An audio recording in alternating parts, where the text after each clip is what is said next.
একটা গ্রামের একটা লোক ছিল যে কিনা খুব রুড আচরণ করত। তার সাথে সহজে কেউ মিশতে পারতো না।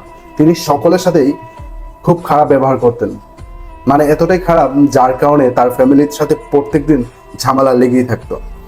কেউ তার সাথে কখনো মিশতো না। তিনি হঠাৎ খেয়াল করলেন যে আমার এই আচরণের জন্য আসলে আমি সবার থেকে দূরে সরে যাচ্ছি, আমার ফ্যামিলি থেকে, আমার পরিবার থেকে, আমার গ্রাম থেকে সবাই আমাকে খুব বাজেভাবে দেখতেছে। কিন্তু হঠাৎ একদিন খেয়াল করলেন তাদের গ্রামে এক গুরুজি চলে আসছেন, যিনি কিনা সকল কিছুর সমাধান করতে পারেন। তিনার কাছে যে কোনো সমস্যা নিয়ে গেলে সেই সমস্যাটার সমাধান হয়ে যায়।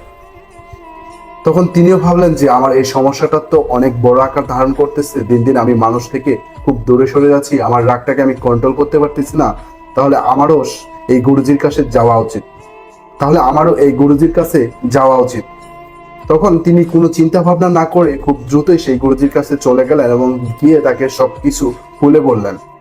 গুরুজি শুনে তাকে সুন্দর একটা ওষুধ দিলেন, দিয়ে বললেন যে তুমি এই কৌটা থেকে প্রত্যেক দিন যখন তোমার রাগ হবে এই কৌটা থেকে 4 ফোঁটা পরিমাণ ওষুধ তুমি মুখে নিবে এবং 10 মিনিট পর্যন্ত সেই ওষুধটা মুখে ধরে রাখবে। তুমি কন্টিনিউ এই কাজটা করতে থাকো। অবাক করার বিষয় হলো এখানে যে ঠিক 1 মাসের মাথায় সেই ব্যক্তিটা রাগটাকে টোটালি নিয়ন্ত্রণ করতে পারলেন।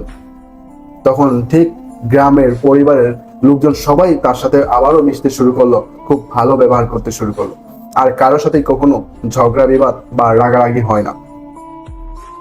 তারও কিছুদিন পর আবারও গুরুজি সেই গ্রামে আসলেন এবং সেই লোকটা বলল যে ঠিক আছে, আমার গুরুজির কাছে যাওয়া উচিত, যে তিনি কি এমন ওষুধ দিচ্ছেন যার কারণে আমার এত বছরের রাগ,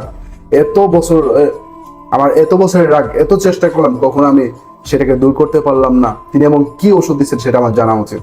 তখন তিনি আবারও সেই গুরুজির কাছে গেলেন, গিয়ে তাকে জিজ্ঞেস করলেন যে গুরুজি, আপনি যে আমাকে এই ওষুধটা দিয়েছিলেন এটাতে কি এমন ওষুধ ছিল যার কারণে আমি 1 মাসের মধ্যেই স্বাভাবিক অবস্থানে ফিরে আসতে পারলাম, আমার রাগটাকে নিয়ন্ত্রণ করতে পারলাম।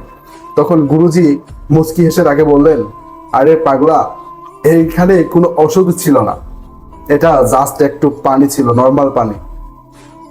আমি তোমাকে এই নর্মাল পানিটাই দিয়েছিলাম, আর তুমি যখন রাগ করো তখন যাতে তুমি এই পানিটা ঠিক 4 ফোঁটা তোমার মুখে রাখতে পারো, আর এই 4 ফোঁটা পানি তোমার মুখে রাখার কারণে তুমি সেই সময় আর মুখ থেকে কোনো কথা বলতে পারো নাই, যার কারণে আস্তে আস্তে তোমার রাগটা টোটালি তোমার মন থেকে চলে গেছে।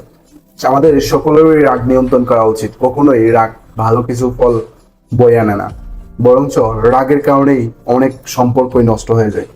তাই রাগকে নিয়ন্ত্রণ করুন, রাগ থেকে দূরে থাকুন। ধন্যবাদ সবাইকে। ভিডিওটি ভালো লাগলে অবশ্যই শেয়ার করে দিবেন।